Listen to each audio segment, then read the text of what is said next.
Hi everyone, Aaron here for Zollotech, and I wanted to talk to you about iPhone 10 or iPhone 8, 8 Plus, which one you should choose. And this has been kind of an interesting debate this year, as usually Apple releases one model and a plus size model for you to choose from. Now you've got three models. You've got an 8, an 8 Plus, and a 10. And there's some differences that are pretty big and some that are small. I've been using the iPhone 10 since it came out. I used the 8 Plus until then, and I have some personal opinions and just some objective things to share with you to help you decide which one you should pick up. Now, the first thing, obviously, is the screen. We have different screens on both of these devices. Now, technically, the iPhone 10 is bigger as far as from diagonal, direct, or corner to corner. On this one, it's a little bit smaller, but it's actually bigger widthwise. So it really seems bigger on the iPhone 8 Plus still. This feels much more like using an 8. So if you're coming from an iPhone 8 and you want to switch to an iPhone 10, I think you'll find it's very familiar as far as the size goes, and you'll gain a little bit of real estate as far as what you see in the display. But if you're coming from a plus size phone, this is a pretty difficult transition for me, and I prefer the larger display. And as you can see right here, when we're in the App Store, it's a little bit wider. You've got more on the screen at once, and it's easier to read. So if you're someone that's a little hard of seeing, you may want to stick with the plus size phone because it's easier to read. In fact, I had to increase the text size for a while on the iPhone 10 just so I could read it properly. Now, let me show you one more example. If I go into Flipboard here, we'll just flip through these. You'll see it looks pretty neat on the 10 as it flows into the top corners, but you lose that width real estate that you get on the iPhone 8 Plus. So you've got the same amount of text, but you've got it in, well, you can see there's less lines on the right because there's more screen. So let's go back home. And finally, again, Apple News implements it a little bit different themselves. Let's see where we're at here. So you'll see they're pretty similar, but it is a little bit different there. So let's go home. Now, the type of display technology is a little bit different too. And this is an OLED on the left. And for those of you unfamiliar with OLED, they're organic light emitting diodes. They give off their own light. Where an LCD has a backlight that kind of shines across the screen, OLEDs are more vibrant and give off their own light, but they also are darker when it comes to black colors because they just shut off the pixels, where here they have to keep the pixels lit and show black.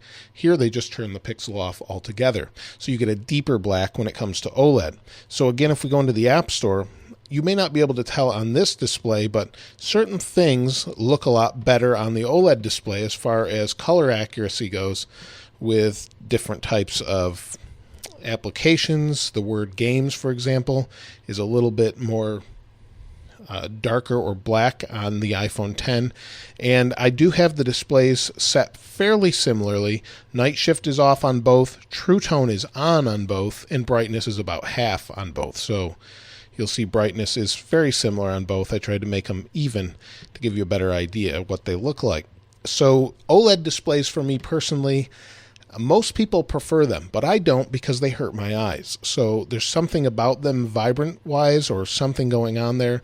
They actually bother my eyes, and that's true of many different displays, including the Pixel 2 XL, other OLED displays I've used in the past. There's only been a couple OLED displays I've ever used that don't really bother my eyes, and that's actually the Nexus 6P and the original Pixel. I don't know what there is about them, but these displays, the OLED display bothers me.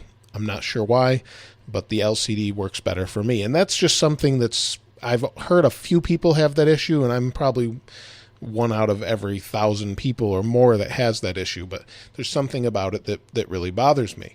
Now, of course, there's the notch on the iPhone 10, and many people seem to be, it's one way or the other. You either don't mind it, or it's out of the way, or you hate it.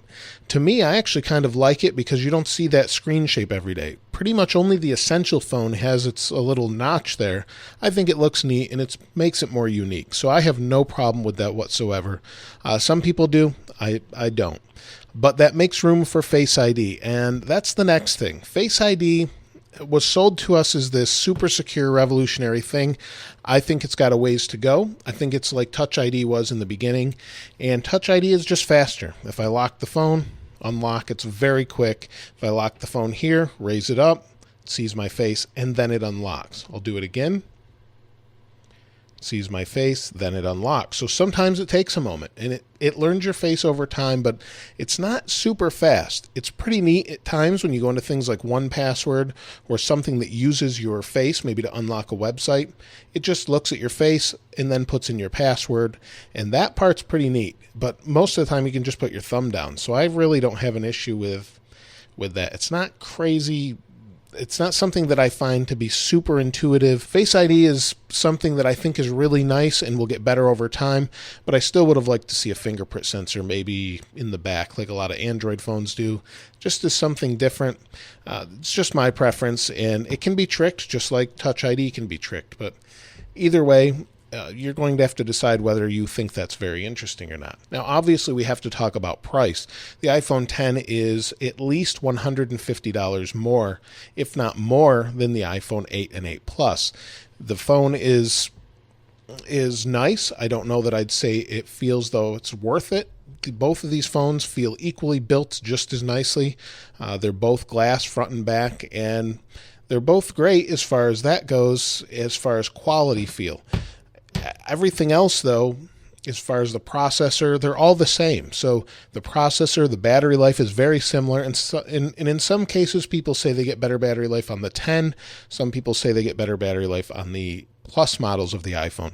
Just depends on your usage. I find that I get about the same given my everyday use. Maybe a little bit better on the 8 Plus. It just depends how you use the phone and what you do every day. Now, when it comes to the user interface, it's a little bit different on the iPhone X as far as gestures are concerned.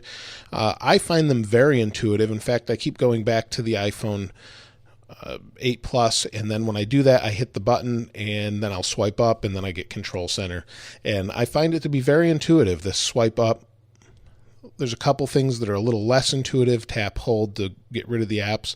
But basically, Apple says you shouldn't have to do that a whole lot, and that's just something that you either are going to do and find annoying or just leave alone like I do and it doesn't bother you.